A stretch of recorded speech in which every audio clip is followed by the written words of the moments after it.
तृतीय स्कंध 24वा अध्याय 26वा श्लोक।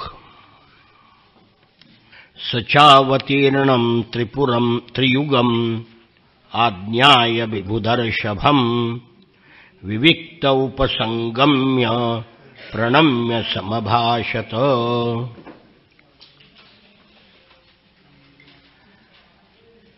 कन्येचे विवाह झाल्यानंतर कर्दम ऋषी एका रणातून मुक्त झाले। आता संन्यास घेऊन अरण्यात जायला ती मोकळे झाले। आपल्या घरी प्रत्यक्ष भगवंतानी अवतार घेतला आहे, कपिल महामुनीच्या रूपाने। हे जाणून ते कपिलाकडे गेले आणि त्याला नमस्कार करून एकांतामध्ये म्हणले, अहो पापच्यमानानां निरये स्वैरमंगलैः कालेन भूयसा नूनं प्रसीदन्तीह देवताः। कपिल महामुनीला हात जोडून म्हणाले, आपल्या पापकर्माने माणसं या दुःखमय संसारामध्ये जन्माला येतात, दुःख आणि पीडा सहन करतात। त्यांना पुष्कळ काळानंतर भगवान प्रसन्न होतो। परंतु जे योगी लोक आहेत ते अनेक जन्माच्या साधनेनं समाधी योगाने एकांतामध्ये त्याला पाहण्याचा प्रयत्न करतात आणि भगवान सुद्धा त्यांना अनेक जन्मानंतर प्रसन्न होतात। अनेक जन्म संसिद्धस्ततो याति परांगतिम। असे भगवान विषयलोलूप असलेल्या आमच्यासारख्या गृहस्थाच्या घरी जन्माला आले, आमचं केवढं भाग्य आहे। ज्यांचं दुर्लभ आहे दर्शन सुद्धा, तो आमच्या घरी जन्माला आलाय। कशा करता आले जन्माला? भक्ताचा मान वाढवण्यासाठी। मी युगायुगातून जन्म घेतो हे आपलं वचन सत्य करण्यासाठी आणि सांख्ययोगाचा उपदेश करण्यासाठी भगवान आमच्या घरी कपिल महामुनीच्या रूपाने अवतीर्ण झाले आहेत। खरं म्हणजे भगवंत आपण रूपरहित आहात। आपली जी रूप आहेत ती प्रत्येक अवतारामध्ये वेगळी आहेत। मनुष्याला ही रूप प्रिय आहेत, माणसाला ती आवडतात। तत्वज्ञानाची इच्छा असणाऱ्या विद्वानांना सुद्धा आपले चरण वंदनीय आहेत। आपण षड्गुणैश्वर्य संपन्न आहात। ऐश्वर्य, वैराग्य, यश, ज्ञान, सामर्थ्य आणि श्री। आपण परब्रह्म आहात। मी आपल्याला शरण आलो आहे। पुत्ररूपाने आपण माझ्या घरी जन्मल्यामुळं मी तिन्ही ऋणातून मुक्त झालो। आता मी संन्यास ग्रहण करेन, आपलं चिंतन करेन। म्हणून संन्यास घेण्याची मी आपल्याला आज्ञा मागतो, अशी कर्दम ऋषींनी कपिलाला विनंती केली। श्री भगवानुवाच मया प्रोक्तं हि लोकस्य प्रमाणं सत्यलौकिके अथाजनी मया तुभ्यं वदवोचमृतं मुने। भगवान म्हणाले,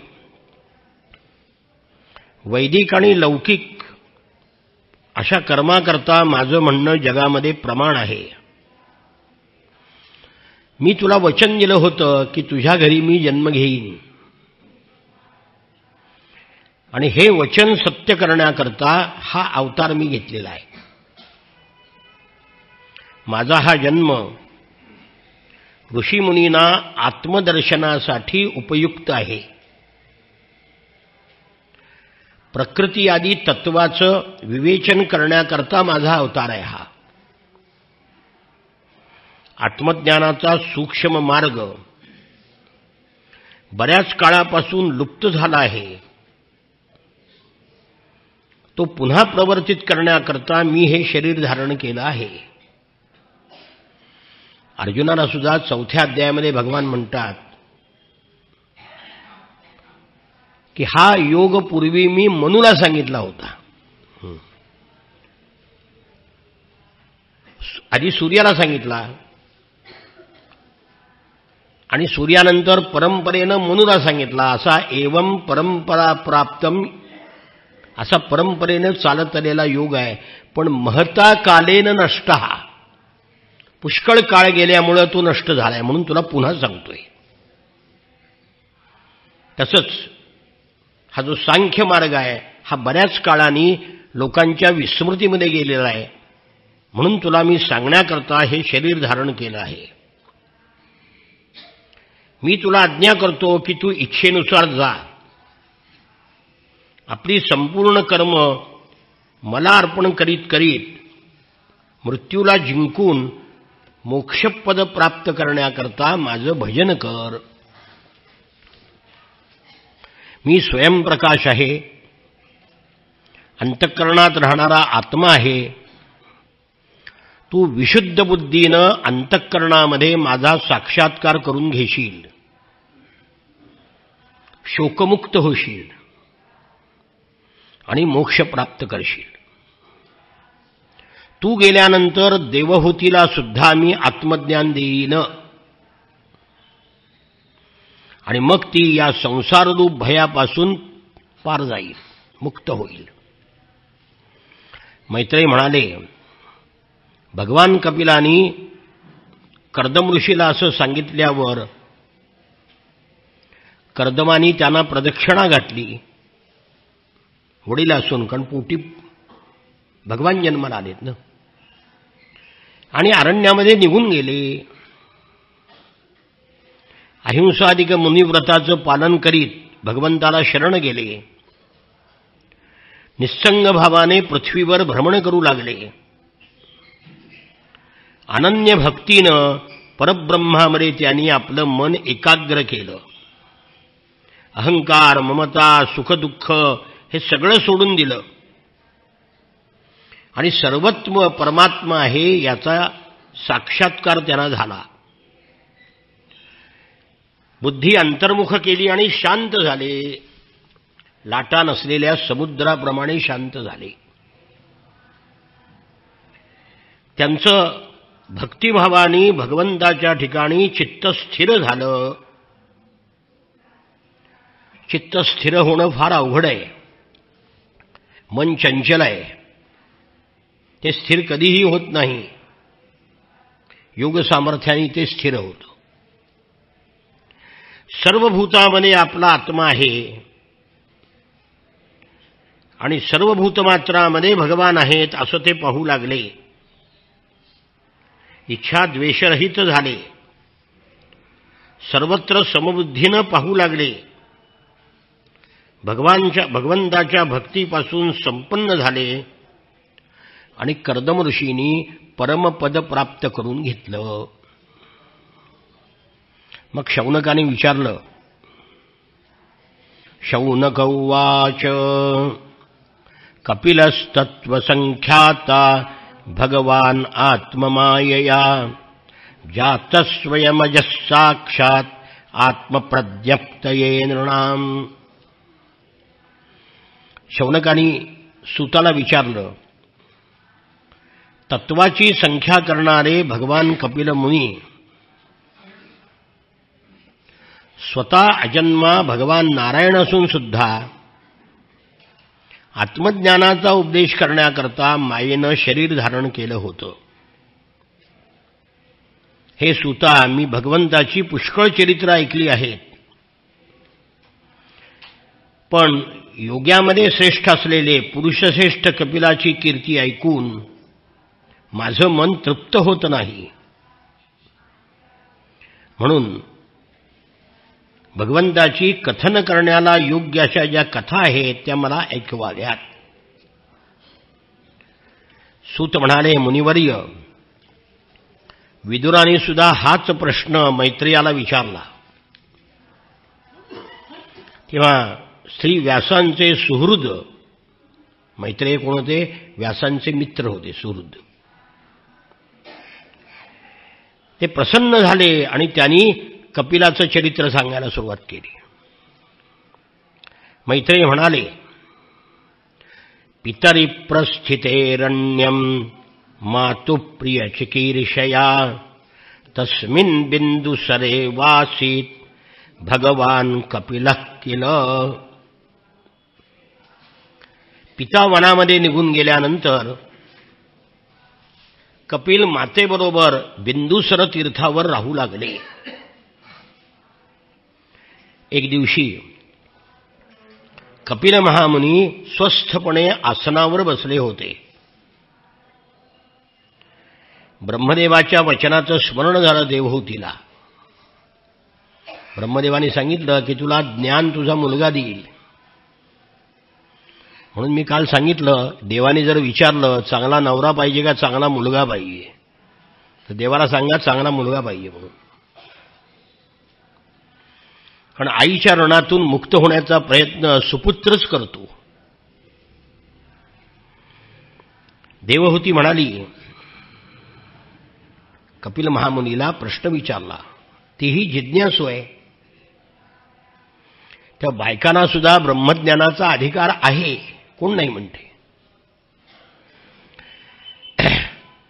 देवहूतिरुवाच निर्विण्णा नितरां भूमन् असदीन्द्रियतर्षणात् येन संभाव्यमानेन प्रपन्नान्धन्तमप्रभो.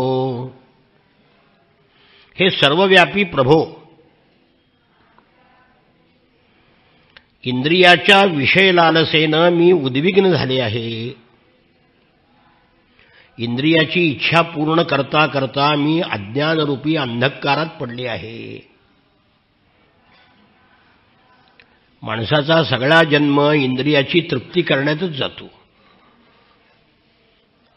इंद्रिय म्हणजे काय आहे? अग्नी आहे, त्यात किती टाका भस्म होतं. इंद्रिय कधी तृप्त होतच नाहीत, मरे तोपर्यंत होत नाही. अगदी मरताना सुद्धा भजी खायची इच्छा होती. जन्मभर खाल्लंय ना, मग इच्छा पूर्ण व्हावी की नाही. म्हणून म्हातारपणी एक करायचं, ताटात येईल ते खायचं. असं झालंय न तसं झालंय अजिबात म्हणायचं नाही. मी म्हणतो का विचारा माझ्या बायकोला. 4-5 हाका मारल्यानंतर खाली जेवायला जातो. ताटात वाढेल ते खायचं. असं झालंय न तसं झालंय बाद झाले की जन्मभर खाल्ले येत. इंद्रियाची तृप्ती करता करता मनुष्य संपून जातो, पण इंद्रिय तृप्त होत नाहीत. अग्नीमध्ये कितीही टाकलं तरी जळून जातं ना, तसं आहे इंद्रियाचं. आता आपल्या कृपेने माझी जन्मपरंपरा समाप्त झाली आहे. या दुस्तर अंधकारातून पार पडण्याकरता उत्कृष्ट नेत्ररूप आपण झालेला आहात मला मार्ग दाखवायला. कपिला, तू ईश्वर आहेस, सर्व जीवाचे स्वामी आदिपुरुष आहात. अज्ञानरूपी अंधकारामध्ये पडलेल्या लोकांना प्रकाश देणारे आपण सूर्य आहात. देह ग्रह यामध्ये मी आणि माझं हा दुराग्रह असतो, तेव्हा हा माझा मोह आपण नाहीसा करा. मी आणि माझं मध्ये जो मनुष्य अडकलेला आहे ते दूर करा. आपण संसाररूपी वृक्ष तोडून टाकणाराही कुऱ्हाड आहात. भगवत धर्म जाणणाऱ्यामध्ये सर्वश्रेष्ठ आहात. म्हणून आपल्याला मी प्रणाम करते. मुलाला नमस्कार केलाय, कारण पोरगा भगवान आहे. अशा प्रकारे माता देवहूतीने पवित्र आणि लोकांना मोक्षमार्गाबद्दल प्रेम उत्पन्न करणारी आपली इच्छा प्रकट केली. ते ऐकून कपिल मुनी तिची मनापासून प्रशंसा करू लागले. भगवान कपिल म्हणाले, तू चांगलं विचारलेस, तुला योग सांगतो म्हणले, ऐक. श्री भगवानुवाच योग आध्यात्मिक पुंसां मतो निःश्रेयसाय मे अत्यंतो परतिर्यत्र दुःखस्य च सुखस्य च. योग म्हणले दोन प्रकारचा आहे.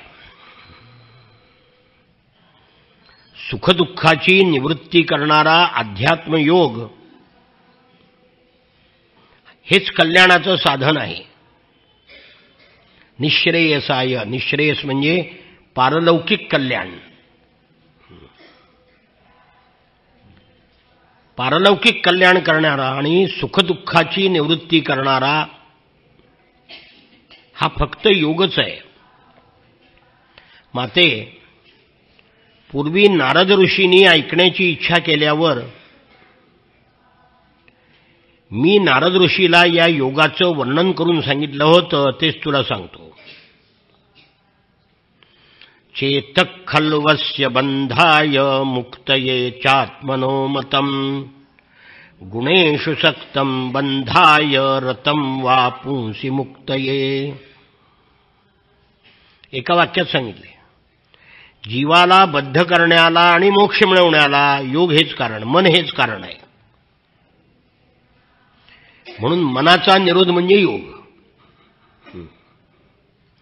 उपनिषदातलं प्रसिद्ध वाक्य आहे, मन एव मनुष्याणां कारणं बंधमोक्षयोः. बंधाचं कारणही मनच आहे आणि मोक्षाचं कारणही मनच आहे. जीवाला बद्ध करणारं, संसारामध्ये अडकवणारंही मनच आहे आणि संसारातून काढून टाकलं की मोक्ष मिळवून देणारं मनच आहे. विषयात आसक्त झाल्यावर ते बंधला कारण होतं, परमात्म्यामध्ये रममाण झाल्यावर ते मुक्त होतं, मोक्षाला कारण होतं. जेव्हा मनुष्य मी आणि माझं या अभिमानाने काम, लोभ इत्यादी विकारापासून मुक्त होऊन शुद्ध होतं, त्यावेळी ते समावस्थेला प्राप्त होतं आणि मग त्याला ज्ञान, वैराग्य आणि भक्तीनं युक्त अशा हृदयाने आत्मज्ञान होतं. म्हणून योग्यांना भगवत प्राप्ती करता भक्तीसारखा दुसरा मार्ग नाही, हे महत्वाचं आहे. 19वा श्लोक. न युज्यमानया भक्त्या भगवत्यखिलात्मनि सदृशोऽस्ति शिवपंथा योगिनां ब्रह्मसिद्धये. आता स्त्रीला सांगायचंय, आई ही स्त्री आहे ना, मग तिला योग्य असा मार्ग सांगितला पाहिजे ना. ज्याला जे योग्य आहे ते सांगावं. स्त्रीला योग सांगून काय उपयोग आहे? ती संसारामध्ये रममाण झालेली आहे, म्हणून तिला भक्ती सांगितली. त्या भगवंताच्या भक्तीसारखा कल्याणकारक मार्ग नाही. आसक्ती हे न तुटणारं बंधन आहे आणि ती आसक्ती जेव्हा जाते तेव्हा मोक्षाचं दार उघडतं. जे लोक सहनशील आहेत, प्राण्यांचं निष्काम हित इच्छिणारे आहेत, कोणाबद्दलही शत्रुत्वाची भावना न ठेवणारे आहेत, शांत आणि सरळ स्वभावाचे आहेत, सत्पुरुषांचा सन्मान करणारे आहेत, माझ्यावर अनन्यभावाने दृढ भक्ती करणारे आहेत, सकाम कर्माचा त्याग करणारे आहेत, माझ्या पवित्र कथांचं श्रवण कीर्तन करतात, माझ्या ठिकाणी चित्त लावतात अशा भक्तांना संसारातील ताप दुःख देत नाहीत. ही सगळी लक्षणं भक्ताला लागू आहेत. तेव्हा हे साध्वी, सर्वसंग परित्याग केलेले महापुरुष यांनाच साधू म्हणावं, त्यांच्या सहवासाची इच्छा धरावीस. आसक्तीमुळे जे दोष निर्माण होतात ते नाहीसं करतात. पहिल्यांदा सांगितला भक्तियोग, परमेश्वराची भक्ती करावी. आता भक्ती कशी निर्माण होणार? सज्जनांच्या संगतीमध्ये. दुसरा मुद्दा, भक्ती कशी निर्माण होते? संतांचा सहवास. सत्पुरुषाच्या सहवासामध्ये काय होतं? माझ्या पराक्रमाचं यथार्थ ज्ञान होतं. मनाला आणि कानाला प्रिय अशा कथा ऐकायला मिळतात. कथा ऐकल्यामुळे श्रद्धा, प्रेम आणि भक्तीचा क्रमशः विकास होतो. नंतर भक्तीनं लौकिक आणि पारलौकिक सुखाच्या बाबतीत वैराग्य निर्माण होतं. भक्ती निर्माण झाली म्हणजे मग वैराग्य निर्माण होतं. आणि मग मनोनिग्रहाकरता तो प्रयत्न करतो. अशा प्रकारे विषयाचा त्याग केल्याने वैराग्य प्राप्त होतं आणि वैराग्ययुक्त ज्ञानाने, योगाने आणि दृढभक्तीने अंतरात्मा असलेल्या मला मनुष्य देहातच प्राप्त करून घेतो. कथा ऐकल्यामुळं, सज्जनांच्या संगतीमुळं मनामध्ये भक्ती निर्माण होते. भक्तीमुळं वैराग्य निर्माण होतं. वैराग्यातून ज्ञान निर्माण होतं आणि ज्ञान निर्माण झाल्यावर तो भगवंताला जाणतो. तेव्हा देवहूती म्हणाली, देवहूतिरुवाच काचित्त्वयुचिता भक्तिः कीदृशी मम गोचरा मया पदन्ते निर्वाणम् अंजस अंजसान् वाश्रवा अहम. ती म्हणाली, भक्तीचं स्वरूप काय? भक्तीनं मोक्ष प्राप्त होईल असं सांगितलं एका वाक्यात. देवहूतीला काय सांगितलं? तुला मोक्ष पाहिजे ना, ज्ञान पाहिजे ना, भक्तीनं होईल. मग देवहूतीने विचारलं, भक्तीचं स्वरूप काय? मला कशा प्रकारची भक्ती योग्य आहे की ज्याच्यामुळं मी निर्वाणपद प्राप्त करून घेईन? हे प्रभो, ज्याच्यामुळे तत्वज्ञान होते, म्हणजे तत्वाचं ज्ञान होतं. लक्षाचा वेध करणाऱ्या बाणाप्रमाणे भगवंताची प्राप्ती होते. तो आपण सांगितलेला योग कसा आहे, त्याची अंग किती आहेत, हे मला समजावून सांगा. का? मी मंदबुद्धी स्त्री आहे. कठीण विषय मला सहजपणे समजू शकेल असा सांग. तुझं अवघड तत्वज्ञान मला नको. त्या मैत्रेयी म्हणतात, विदुरा, विषयापासून, जिच्यापासून कपिलानी जन्म घेतला होता, त्या मातेचा अभिप्राय जाणला आणि हृदयामध्ये स्नेह दाटून आला. आणि मग त्यांनी तत्वाचं निरूपण करणारा सांख्ययोग, भक्ती आणि योग याचा उपदेश आपल्या आईला केला. भगवान म्हणाले, देवानां गुणलिंगानां आनुश्रवी कर्मणां सत्वम एवैकमनसो वृत्तिस्वाभाविकी तुया. माते, याचं चित्त एकमात्र भगवंतामध्ये लागलेलं आहे, त्याची हरीच्या ठिकाणी स्वाभाविक प्रवृत्ती होते. म्हणजे काहीही न करता, उपदेश न करता, प्रयत्न न करता म्हणजे पांडुरंगाकडे, देवाकडे ज्याचं मन जातं, ती स्वाभाविक भक्ती. प्रयत्न न करता पुढे येणार आहे. प्रल्हादाचं मन भगवंताकडे आपोआप गेलं. स्वाभाविकी रती असं म्हटलंय. तसं जठराग्नी खाल्लेल्या अन्नाचं पचन करतो, तसं कर्मसंस्काराचे भांडार असलेल्या लिंग शरीराला ती भक्ती तात्काळ भस्म करते. माझ्या चरणसेवेबद्दल प्रेम असणारा, माझ्या प्रसन्नतेकरता सर्व कर्म करणारा असा जो भक्त आहे तो माझ्याशी एकरूप होण्याची इच्छा करीत नाही. कारण एकरूप झाल्यावर भक्ती कुठे आहे? मीच जर देव झालो तर कुणी कोणाची भक्ती करायची? पण देव म्हणतात तुझ्यामध्ये विरघळून जायची भक्ती आम्हाला, हे नको, आम्हाला ज्ञान नको. परमात्म्याचं ज्ञान म्हणजे परमात्म्यामध्ये मिसळून जाणं, ही सायुज्य भक्ती, शेवटली मुक्ती.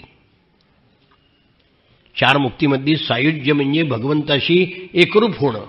मग आता एकरूप झाल्यावर भक्ती कुठली आली? वेगळं ठरवलं तर भक्ती ना. मीच देव झालो तर कोणाची भक्ती करायची?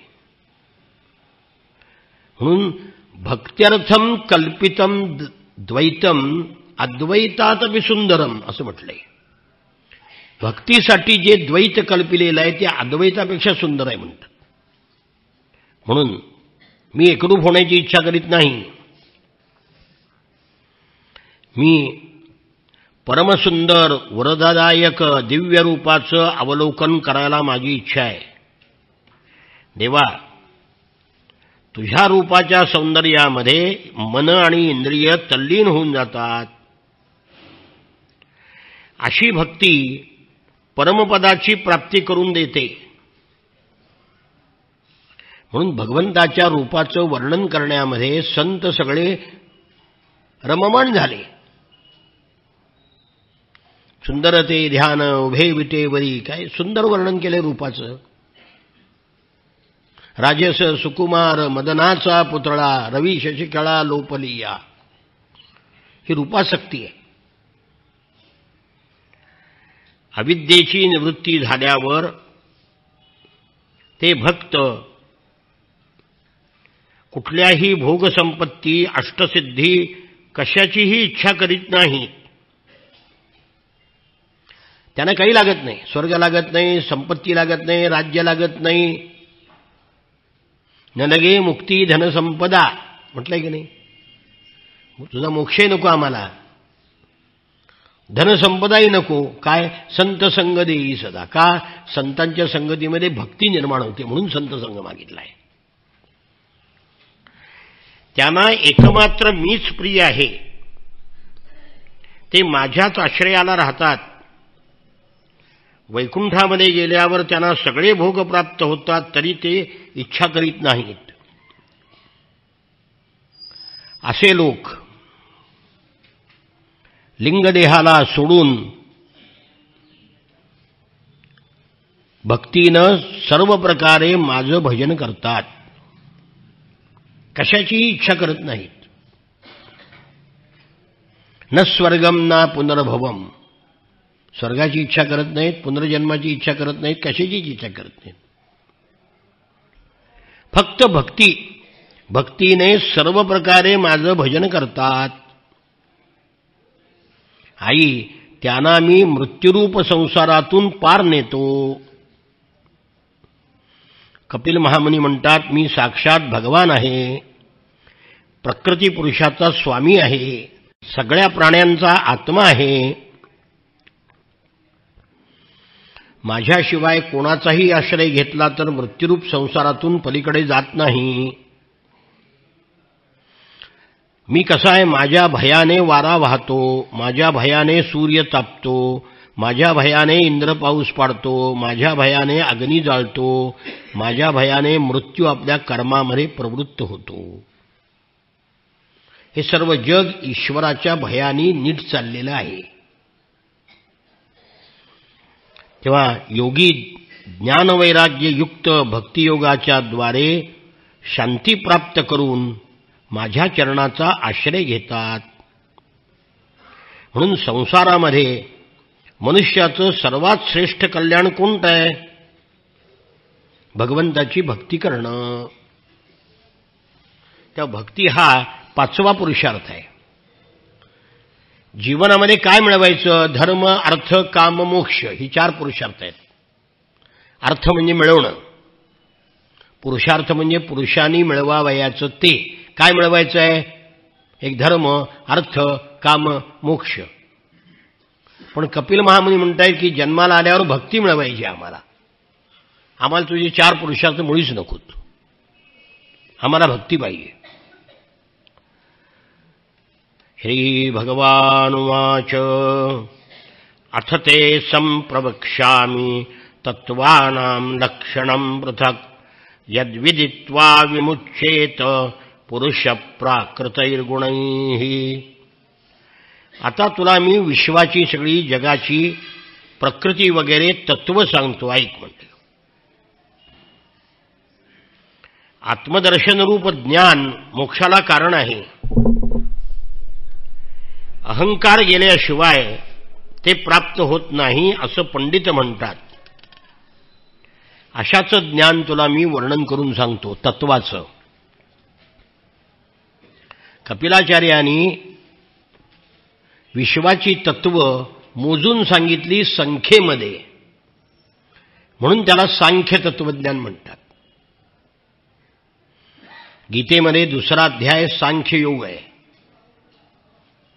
संख्या म्हणजे ज्ञान, दुसरा अर्थ ज्ञानयोग आहे. हे सर्व विश्व याच्यामुळे व्याप्त होऊन प्रकाशित होतं तो आत्मा म्हणजे पुरुष. तो निर्गुण आहे, प्रकृतीच्या पलीकडचा आहे, अंतःकरणामध्ये स्फुरणारा आणि स्वयंप्रकाशी आहे. हा पुरुष सर्व जगाला व्यापून राहणारा हा पुरुष पहिलं तत्व जगाचं. त्या पुरुषाने लीला करण्याकरता अव्यक्त आणि त्रिगुणात्मक वैष्णवी मायेचा स्वेच्छेने स्वीकार केला. ती प्रकृती सत्वादी गुणांनी युक्त झाली आणि प्रजेची निर्मिती करू लागली. आणि त्याच्यामुळे पुरुष हा तात्काळ मोहित झाला आणि आपल्या स्वरूपाला विसरला. त्या प्रकृतीकडून त्रिगुण निर्माण झाले, सत्व, रज, तम. तो पुरुष अकर्ता, साक्षी, आनंद स्वरूप आहे. त्याला जन्ममृत्यूचं बंधन केव्हा येतं? तो जन्माला आल्यावर, शरीर आल्यावर. शरीरच नसेल तर जन्ममरण कोणाचं? शरीर प्राप्त झाल्यामुळे जन्ममरण आहे. शरीर प्राप्तच नाही झालं तर जन्म आणि मरण कुठला रे? कार्यरूप शरीर, कारणरूप इंद्रिय, कर्तारूप इंद्रियाधी असता देवता, यांनी पुरुष जेव्हा मी मानतो त्याला प्रकृती हे कारण आहे. तेव्हा पुरुष आणि प्रकृती ही 2 तत्व सांख्य तत्वज्ञानाने सांगितलीत. कळलं का? तेव्हा देवहूतीने विचारलं की कपिला, या विश्वातील स्थूल सूक्ष्म कार्य ज्याचं स्वरूप आहे, तसेच जे यांचे कारण आहे, त्या प्रकृती आणि पुरुष याची लक्षणे सुद्धा आपण मला सांगावीत. भगवान म्हणाले, कपिल भगवान, की जे त्रिगुणात्मक, अव्यक्त, नित्य, कार्यकारण रूप आहे, अव्यक्त असून सर्व व्यक्त पदार्थाला आश्रय आहे, त्याला प्रधान किंवा प्रकृती म्हणतात. म्हणजे हे दिसणारं सगळं जग, दिसे भासते ते सारे विश्वनाशिवंत, ह्या जगालाच प्रकृती म्हणतात. कळलं? कोणती प्रकृती? आता प्रकृतीचं कार्य कोणतं? प्रकृतीलाच दुसरं नाव आहे प्रधान. कळलं का? पंचमहाभूत, पंचतन्मात्रा, 4 अंतःकरण, 10 इंद्रिय या 24 तत्वाच्या समूहाला विद्वान लोक प्रकृतीचं कार्य म्हणतात. आता पंचमहाभूत कोणती? खाली दिली: पृथ्वी, जल, तेज, वायू, आकाश. पंचतन्मात्रा कोणत्या?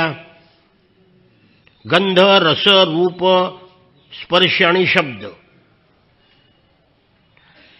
ती पृथ्वीचं कार्य आहे गंध, जलाचं आहे रस, तेजाचं आहे रूप, वायूचा आहे स्पर्श आणि आकाशाचा आहे शब्द.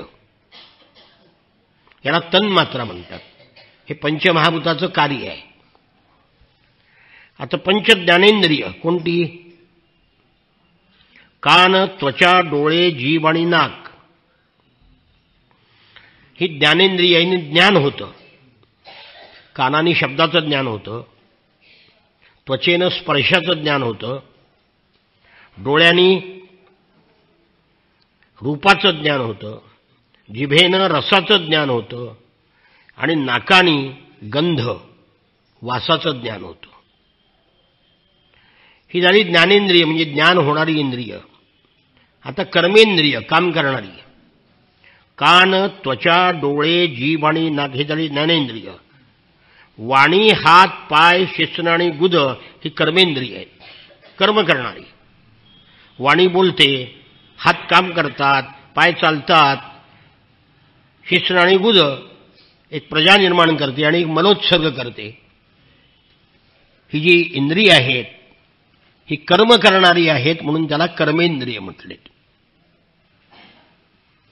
त्या पंचमहाभूत, पंचतन्मात्रा, पंचज्ञानेंद्रिय आणि पंचकर्मेंद्रिय किती झाले? 20. आता मन, बुद्धी, चित्त, अहंकार या 4 रूपामध्ये असलेलं अंतःकरण आपला संकल्प, निश्चय, चिंतन, मीची जाणीव अशा 4 प्रकारच्या वृत्तीने ओळखलं जातं.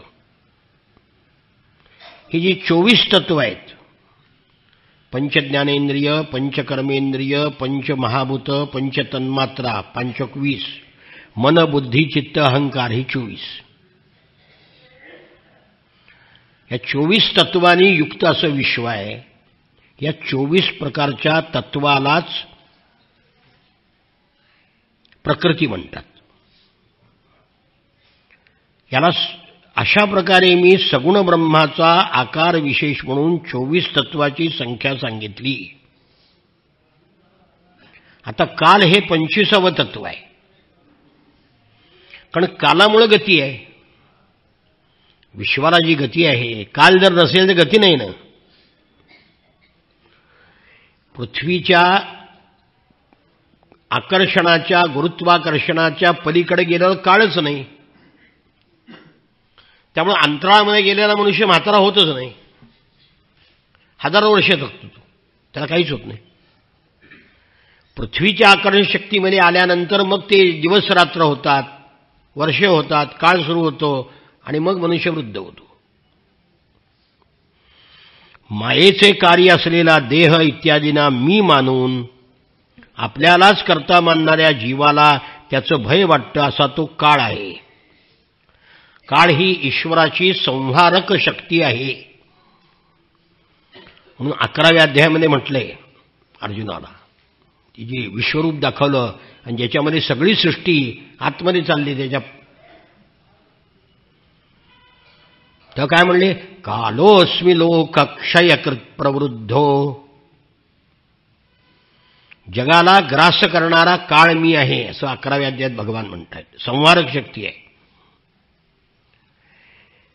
सगळी तत्व, सगळं जग हे कालरूपाने व्याप्त आहे. ते 25वे तत्व आहे.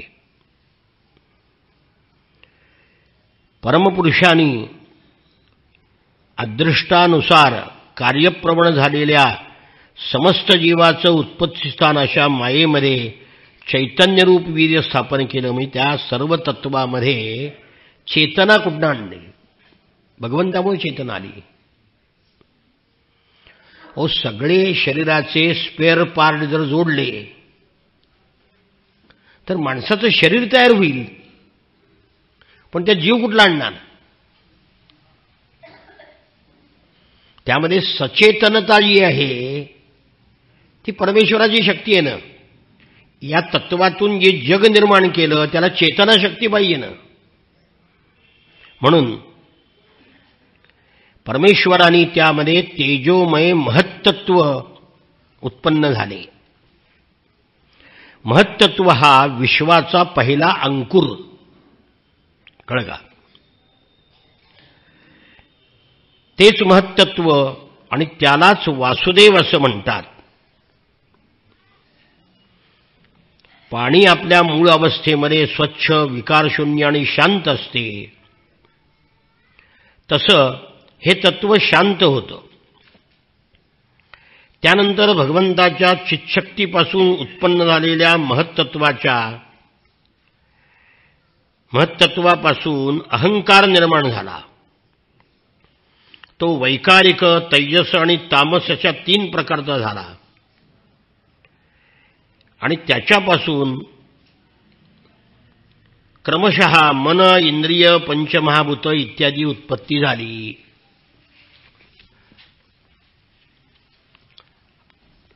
भूत, इंद्रिय आणि मनरूप अहंकारालाच संकर्षण असं म्हणतात. त्यालाच हजारशीर असलेला अनंतदेव म्हणतात.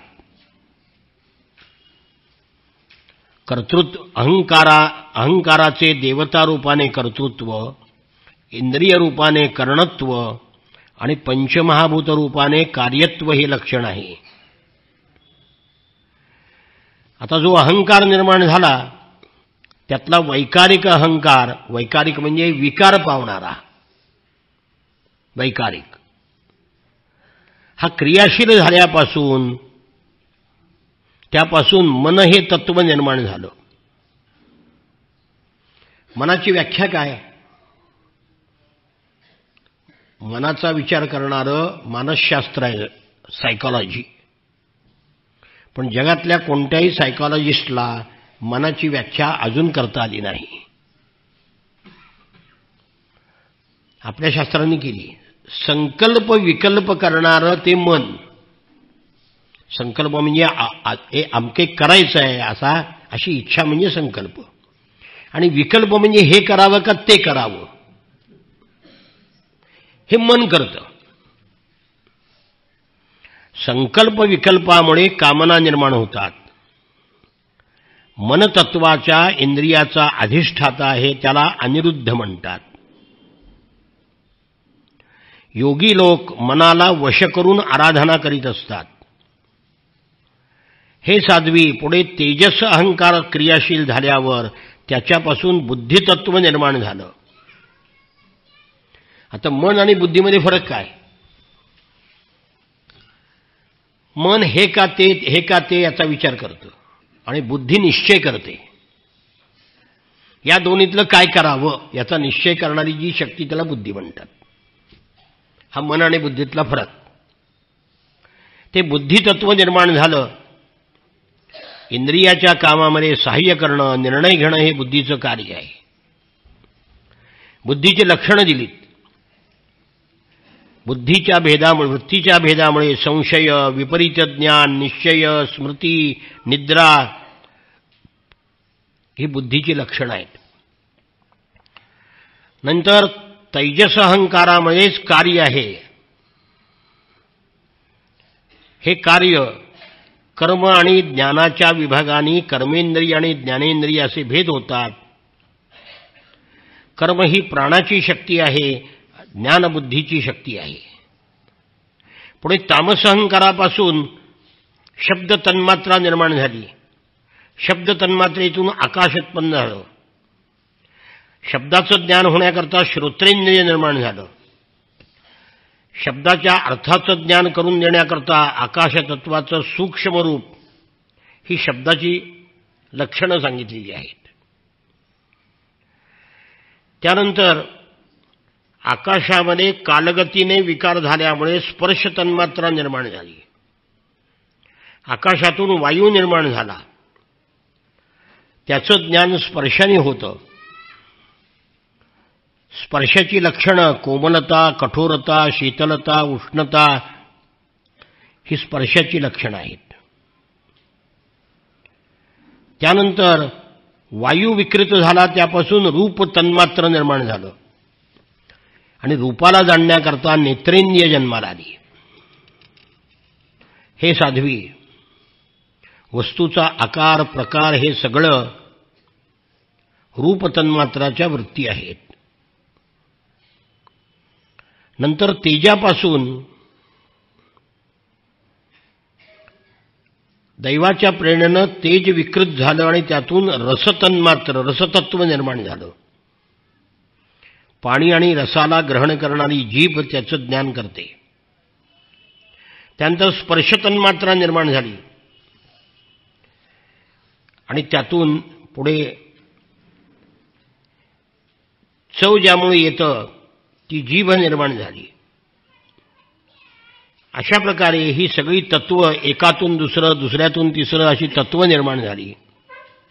महत्तत्व, अहंकार 2, पंचमहाभूत म्हणजे 5, 5 आणि 2 7, ही एकमेकांमध्ये मिसळू शकली नाहीत. म्हणून परमेश्वराने त्यामध्ये प्रवेश केला आणि मग त्याच्यापासून विराट पुरुषाची निर्मिती झाली. या विराट पुरुषाच्या अंगप्रत्यंगातून सृष्टी निर्माण झाली. प्रथम त्याला मुख निर्माण झालं, त्यातून वाग इंद्रिय निर्माण झालं. नंतर वाणीसह वाणीचा अधिष्ठाता अग्नी प्रविष्ट झाला. नंतर नाकाची छिद्रे प्रगट झाली, घ्राणेंद्रिय निर्माण झालं. नंतर नेत्रगोल निर्माण झाला. नंतर त्वचा निर्माण झाली. आणि अशा तऱ्हेनं विराट पुरुषापासून हात पाय सगळे अवयव निर्माण झाले, सगळी इंद्रिय निर्माण झाली, कर्मेंद्रिय आणि ज्ञानेंद्रिय निर्माण झाली. नंतर वाणीसह अग्नीने मुखामध्ये प्रवेश केला आणि त्या विराट पुरुष जो होता ती सगळे अवयव निर्माण झाले तरी तो उठला नाही. कारण चेतना कुठं आहे? मगाशी सांगितले मी की सगळे स्पेअर पार्ट एकत्र गोळा केले शरीराचे आणि एकत्र समजा केले, मनुष्य बनवला, त्यात चेतना कुठली आणणार? म्हणून सांगितलंय अग्नीनं वाणीसह मुखामध्ये प्रवेश केला पण विराट पुरुष उठला नाही. वायूने घ्राणेंद्रियासह नाकाच्या छिद्रात प्रवेश केला तरी सुद्धा हा विशाल पुरुष उठला नाही. त्याचे जवळ 10-12 श्लोक आहेत बघा. नोद तिष्ठत् तथा नोद तिष्ठत् तदा विराट, नोद तिष्ठत् तदा विराट. म्हणजे प्रत्येक अवयवामध्ये एकेका इंद्रिय शक्तीने प्रवेश केला तरी तो विराट पुरुष उठला नाही. चंद्राने मनामध्ये प्रवेश केला तरी विराट पुरुष उठला नाही. आणि अशा तऱ्हेनं जेव्हा चित्ताचा अधिष्ठाता भगवान वासुदेव यांनी हृदयामध्ये प्रवेश केला तेव्हा विराट पुरुष जिवंत झाला आणि मग मनुष्याची उत्पत्ती झाली. तेव्हा माते भक्ती, वैराग्य आणि चित्ताच्या एकाग्रतेतून परमेश्वर प्रगट झाला. तो अंतरात्म्यामध्ये आहे, त्यालाच क्षेत्रज्ञ म्हणतात. 13वा अध्याय जो आहे गीतेचा तो क्षेत्रज्ञ योगो नाम. क्षेत्र म्हणजे शरीर. इदं शरीरं कौन्तेय क्षेत्रमित्यभिधीयते. फक्त गीतेचा अभ्यास करा, सगळ्याचा अभ्यास झाला. गीतेमध्ये हे सगळं आहे. क्षेत्र म्हणजे शरीर आणि क्षेत्रज्ञ म्हणजे परमेश्वर, त्याला जाणणारा. किंवा अंतरात्मा जो आहे तो क्षेत्रज्ञ आहे. शरीरामध्ये साक्षी रूपाने त्याचे चिंतन केले पाहिजे. भगवान म्हणाले, श्री भगवान उवाच 27 प्रकृतिस्थोऽपि पुरुषो नाज्यते प्राकृतैर्गुणैः अविकारादकर्तृत्वान्निर्गुणत्वात् जलार्कवत्. पाण्यामध्ये प्रतिबिंबित झालेल्या सूर्याचा पाण्याची शीतलता, चंचलता या गुणाशी संबंध येत नाही. हा बिंब प्रतिबिंबवाद आहे. तसं प्रकृतीचं कार्य असणाऱ्या शरीरामध्ये राहून आत्मा सुखदुःखानी धर्मानी लिप्त होत नाही, तो निर्विकार अकर्ता आहे. असं आहे, पाण्यामध्ये प्रतिबिंब पडतं चंद्राचं सूर्याचं, पाणी हलतं, मग प्रतिबिंबावर काय होतं, कंप निर्माण होतात. सूर्यावर होतात का? तसं जीव हा प्रतिबिंब आहे, त्याच्यामध्ये सुखदुःखाचे तरंग उठतात. मूळ जे बिंब आहे तिथं उठत नाहीत ती. याला बिंब प्रतिबिंबवाद असं म्हणतात. जेव्हा प्रकृतीच्या गुणाशी आपला संबंध जोडतो, अहंकाराने मोहित होतो, मी करता असं म्हणू लागतो, आणि मग तो देहाच्या संबंधाने पुण्य पाप करू लागतो, आणि कर्माच्या दोषामुळं आत्मा स्वातंत्र्य आणि शांती गमावून बसतो, आणि मग उत्तम मध्यम नीच योनीमध्ये जन्म घेऊन संसार चक्रात फिरायला लागतो. अज्ञानामध्ये जोपर्यंत तो आहे तोपर्यंत विषयाचं चिंतन करत राहिल्यामुळं संसार चक्रातून त्याची सुटका होत नाही. म्हणून विषय चिंतन करू नये. विषय चिंतनाच्या मार्गामध्ये गुंतलेल्या चित्ताला जिंकायचं असेल तर मार्ग कोणता? भक्तियोगेन तीव्रेण विरक्त्या च नयेद्वशम्. चित्ताला आपल्या स्वाधीन कसं करावं? भक्तियोगाने आणि वैराग्याने. गीतेत तेच सांगितलंय. अर्जुनाने गीतेमध्ये प्रश्न विचारलाय. हे प्रत्येक श्लोकाचं गीतेमध्ये समांतर श्लोक आहेच आहे याच अर्थाचा. अर्जुनाने विचारलंय, चंचलम हि मन कृष्ण प्रमाथि बलवदृढम् तस्याहम निग्रहम मन्ये वायोरिव सुदुष्करम. देवा, चंचलम हि मन कृष्ण, कृष्णा मन चंचल आहे, प्रमाथी सदैव चुका करणार, घुसळणार आहे. माणसाचं मन सुखदुःखामध्ये वासनेमध्ये घुसळतं. बलवत बलवान आहे, दृढम विषयावर बसलं की घट्ट बसतं. दृढ म्हणजे निघतच नाही. त्याचा निग्रह करणं म्हणजे वाऱ्याचा निग्रह करण्यासारखं आहे. काय करावं? असा अर्जुनाने गीतेमध्ये भगवंताला प्रश्न विचारलाय. उत्तर हेच दिले. इथे जे कपिलाचार्यांनी उत्तर दिले की नाही, चंचलम त्यांनी सांगितले, असंशयम महाबाहो. हे महापराक्रमी अर्जुना, असंशयम यात शंका नाही. मनो दुर्निग्रहम चलम, की मन निग्रह करण्याला कठीण आहे, चंचल आहे, पण ताब्यात येतं. कशाने येतं? वैराग्येनं, वैराग्याने आणि निग्रहाने मन आपल्या ताब्यात येऊ शकतं. असंशयम महाबाहो मनो दुर्ग निग्रहम चलम.